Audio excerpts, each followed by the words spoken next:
Our session is repository deep dive. We'll jump right in and see you at the end for Q&A.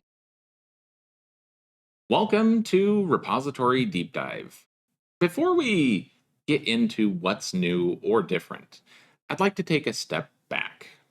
What is repository? Why does it matter to your application? Why is it still relevant in 2025? At its core, repository is an implementation of a data dictionary, a structured, centralized repository of metadata that describes elements, their characteristics, and relationships to ensure consistency, understanding, and proper management. It functions as a blueprint and documentation for a system's data, detailing elements like name, data type, format, size, and description. You spend the time upfront to make decisions about your data so that all consumers of that data have a clear description of what it is, what to expect, and how to treat it. In an era of data control and governance, it's a really good idea to have a data dictionary to leave no ambiguity in how your data should be handled. But a data dictionary by itself isn't very useful. It's a good tool, but in isolation, it adds a bunch of overhead. To make it a great tool, you have to provide ways to utilize and interact with it in the places that it is meaningful.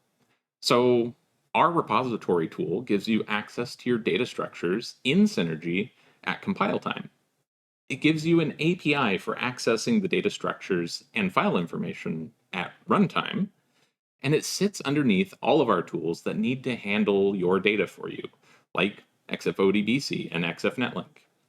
But more than that, CodeGen has native support for reading your repository, for generating code that represents your data, or accessors for it.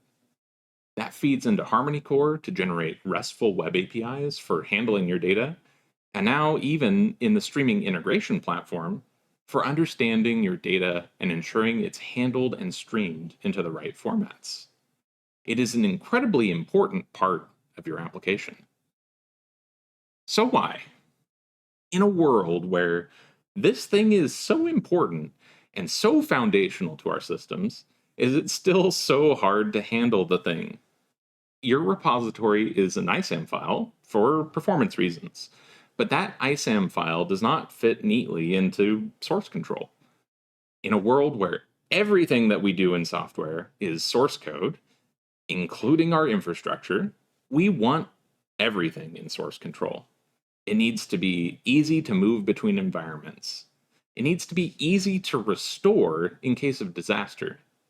And it really needs to fit nicely into all of your CI/CD investments.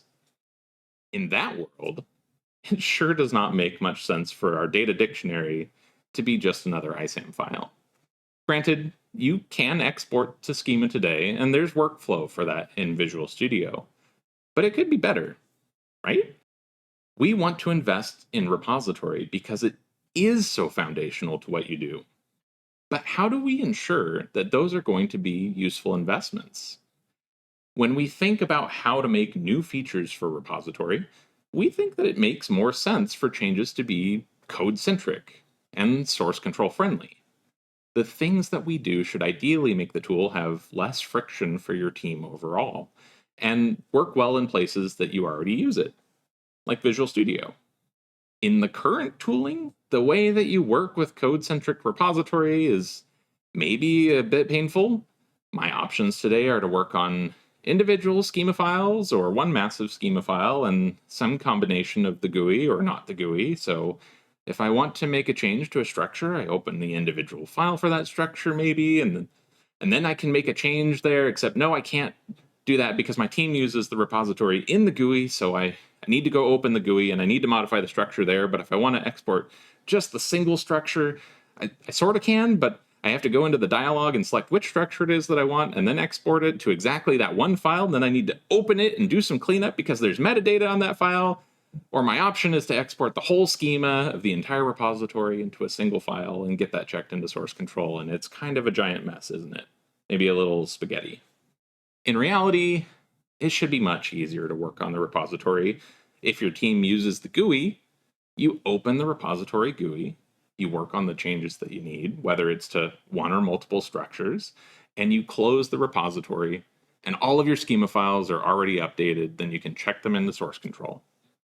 Or if your team is schema-centric, you can just do the edits to the structure or file or whatever definition you want in source code, build the project, and you check your source code changes in the source control.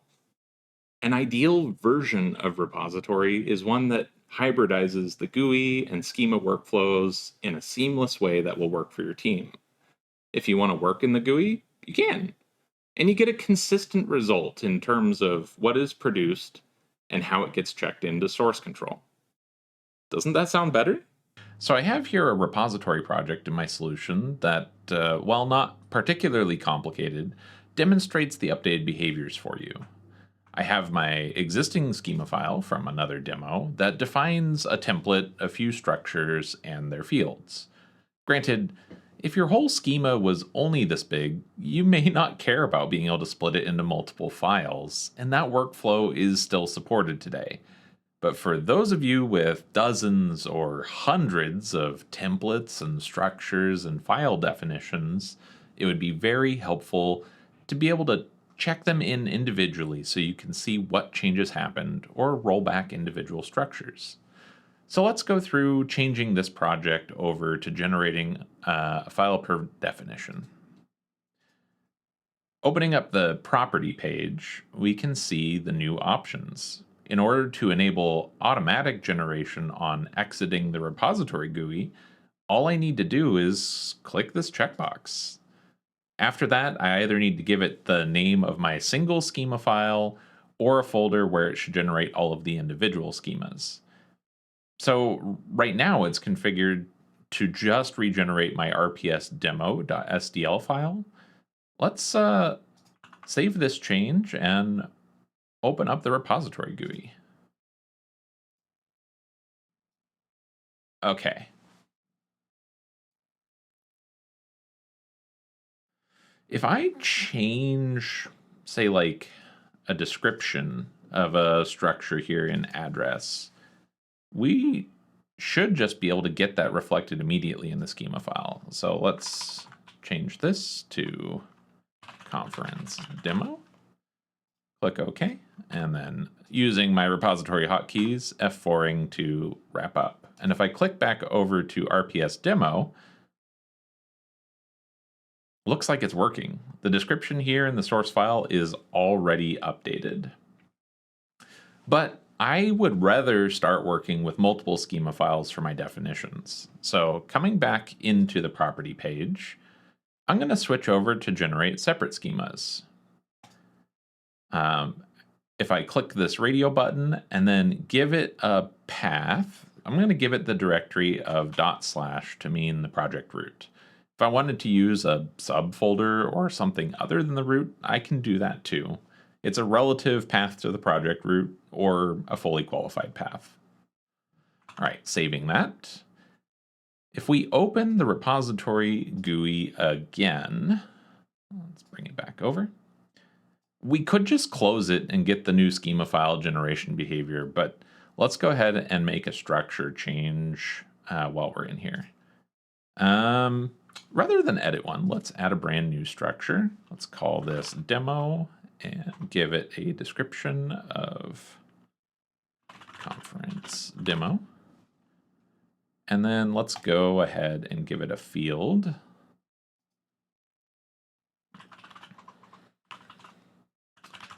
I know your fields probably have a lot more interesting data, names, descriptions than this, but now we should be good to go. All right, closing out of here, and then go ahead and quit. Yes. As we exit repository, a couple of things are going to happen. First, Visual Studio is going to recognize an output listing from repository and know which files are supposed to be in the project. Then it's going to do some dynamic item load and cleanup to make sure that the project matches what is in the repository. So here we can see it's already done this. We can see that it has made a template for adder, and all of our structures, address, demo, main, test struct are all here. Coming back to test struct and demo, here's the one that we just created.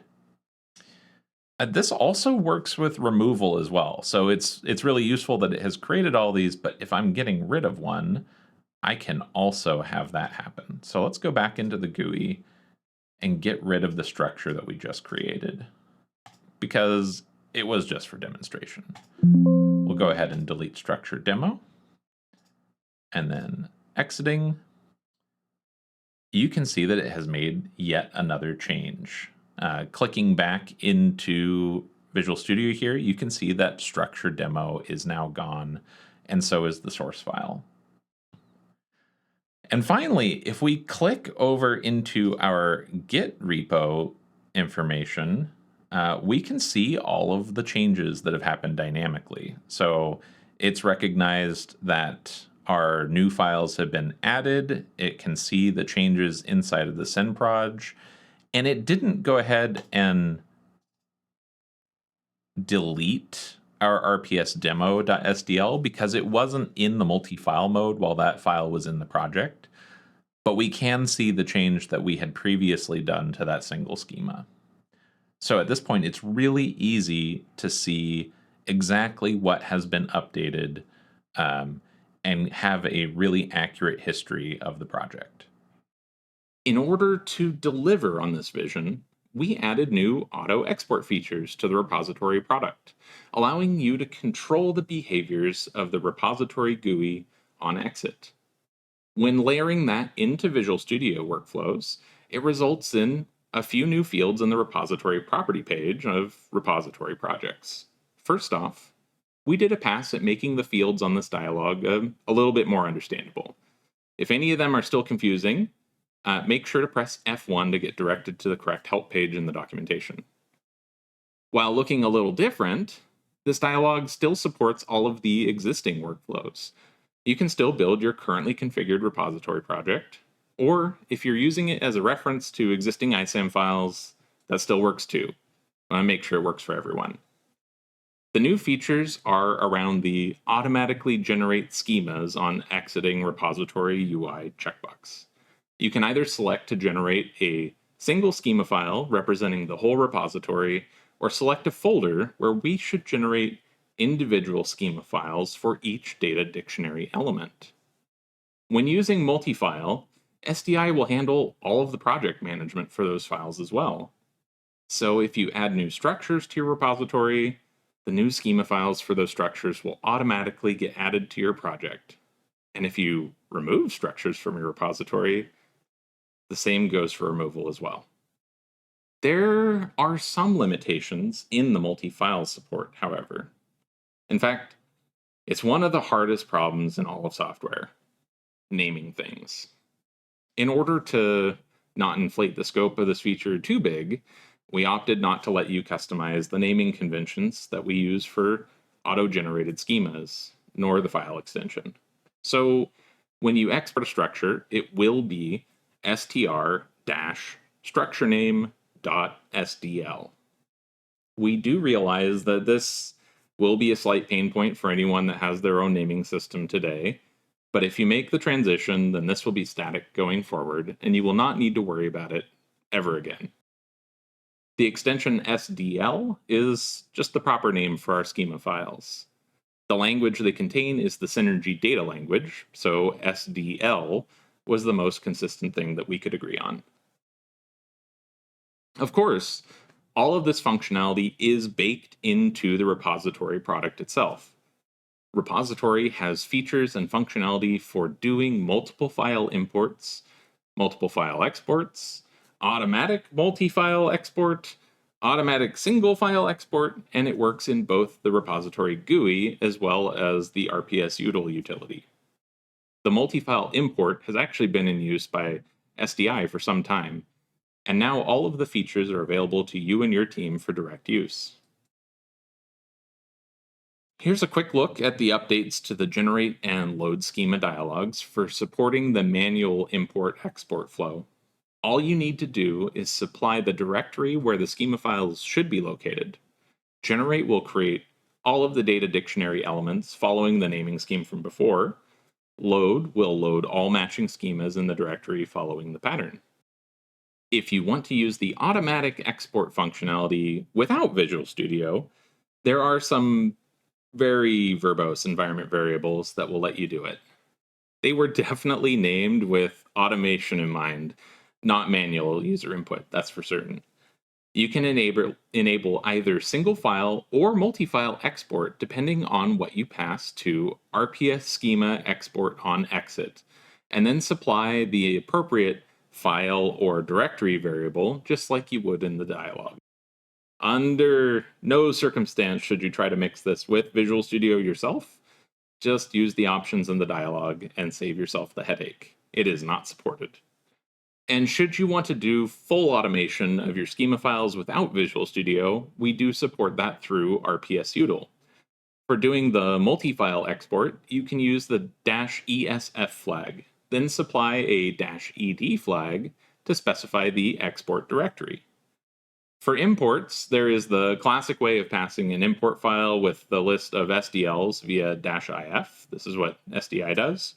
Or you could use the new -ISF flag with -ID to specify an import directory, just like the export directory.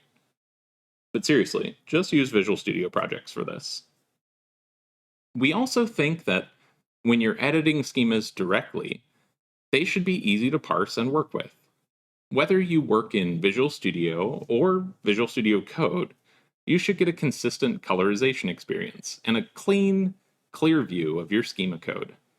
That colorization is already available today in Visual Studio and VS Code, and more IntelliSense is under consideration. And if that's something that you want, please be sure to share your feedback. And with that, who has the first question? Thank you, Marty. What's the best practice for teams transitioning from single schema workflows to separate schema workflows? That's a great question. So we tried to make it as easy as possible to make that transition by just enabling the multi-schema export. The big thing is making sure that when you've done that and you've got that committed, that you get everyone on board with that at the same time, because you don't want someone trying to make repository changes after you've made this transition and before they've pulled the new multi-file flow. So I would say make sure you set a point in time, you get this transition done, you get the new schema files checked in, and get everyone on board. All right, David Blackburn, thank you. Thank you for this question. You are earning your raffle win. What's the best strategy for use in Visual Studio, the single file or multi-file use? Both of them actually work great. That was kind of a primary goal with this, is to do whatever works best for your team. If you don't have anyone that's going to do schema file editing, if everyone's just working in the repository GUI, you could just do single file export. Then you're only got the one file passing through source control. I still think that the multi-file export is also a good option, just because you'll clearly have the history of how each structure or each file or each template changed as an individual file in source control. So I like the multi-file for that, but you could get away with either. Okay, last Rachel question. Are there any plans to integrate repository schema validation or linting directly into Visual Studio or CI pipelines? That's an interesting one. So we use RPS util today to do the building of the ISAM file from the schema files, and that does do validation. I don't know of any plans or interest to do additional linting or validation beyond that, but I suppose there could be some value if repository build times are really long. Maybe we could do single file validation separate. Let us know if you want more of that. David has another question. What was the purpose of the ICM file option in the repository project properties?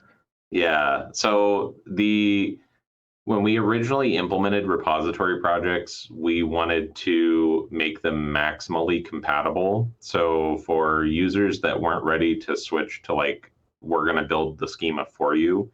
We wanted to have the option for you to reference your existing ISAM file from this repository project. So all of your projects in Visual Studio could just add a reference to the repository and get the location stuff without you manually setting RPS infill, tfill, that kind of behavior.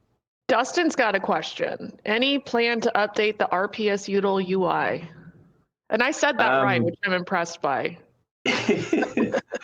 I think you're referring to just RPS. RPS util is without a UI. But yeah, the repository program itself, we made modifications to support all the new features. I don't think we've got any plans to like rewrite the UI at all. Yeah, if there's something specific that you're looking for, I'm willing to take some feedback. I got to work with Roseanne to drive a bunch of these enhancements so that we could help these automation flows. So if you've got ideas for what we could do to the UI, I'd love to hear it.